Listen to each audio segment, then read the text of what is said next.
నిర్మల్ జిల్లా కేంద్రంలో అంతర్జాతీయ ఆదివాసీ దినోత్సవ వేడుకలు ఘనంగా నిర్వహించారు. ఈ సందర్భంగా నిర్మల్ జిల్లా కేంద్రంలోని చైన్ గేట్ వద్ద గల ఆదివాసీ పోరాట యోధులు రామ్జీ గౌడ్, కొమరంభీం విగ్రహాలకు ఎమ్మెల్యే ఏలేటి మహేశ్వరరెడ్డి పూలమాలలు వేసి నివాళులర్పించారు. అనంతరం ఆయన మాట్లాడుతూ ఆదివాసీల సంక్షేమానికి కృషి చేస్తానని తెలిపారు.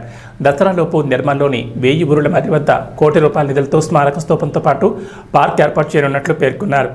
ఆదివాసీ బిడ్డల విద్యాభ్యాసం కోసం శాశ్వత పరిష్కారం కోసం ముఖ్యమంత్రితో వాగ్దానం తీసుకోనున్నట్లు హామీ ఇచ్చారు.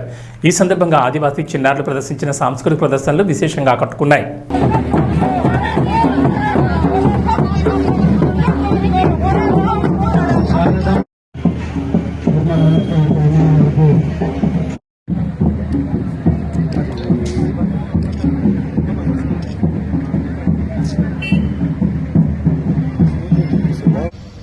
ఆదిలాబాద్ జిల్లా రామ్జీ గోండ్, కొమరంభీం లాంటి యోధుల్ని ఇచ్చినటువంటి జిల్లా.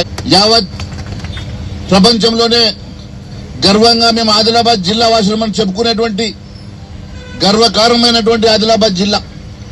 అడవులకు పుట్టినిల్లు, ప్రేమకు పుట్టినిల్లు, అమాయకత్వానికి పుట్టినిల్లు, అందరినీ ఆదరించి అభిమానించే ఆదిలాబాద్ జిల్లా. రామ్జీ గోండ్ ఏదైతే 1000 ఊరల మరిలో ఆ రోజు నిజాం నిరంకుశ పాలనలో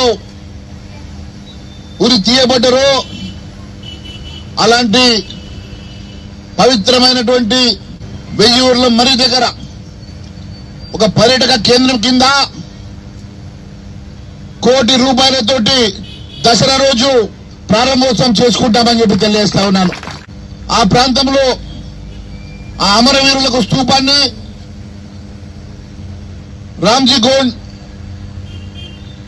పెద్ద స్టాచ్యూని, దాంతోపాటు ఆ ప్రాంతంలో పర్యటనకు ఒక పార్క్ని ఏర్పాటు చేసుకొని ఈ ప్రాంతంలో చదువుకునేటువంటి విద్యార్థులు ఎంతో దూరం నుంచి వచ్చి హాస్టల్లో స్థలం లేక, ఫెసిలిటీస్ లేక ఇబ్బంది పడుతూ కిరాయి భవనాలలో అరకొర వసతులతోటి ఇబ్బంది పడుతున్నటువంటి ఈ విద్యార్థులకు ఖచ్చితంగా దసరా లోపల ఒక శుభవార్తనిచ్చి మీ అందరికీ ఒక ఇంటిగ్రేటెడ్ స్కూల్ ఒకే దగ్గర, మొన్ననే ముఖ్యమంత్రి గారితో మాట్లాడినా, ఖచ్చితంగా వారి పర్యటనలో భాగంగా ఈ ప్రాంతంలో ₹100 కోట్ల ఈ ప్రాంతంలో ఇంటిగ్రేటెడ్ స్కూల్ క్యాంపస్ ని ఏర్పాటు చేసుకోబోతున్నాం.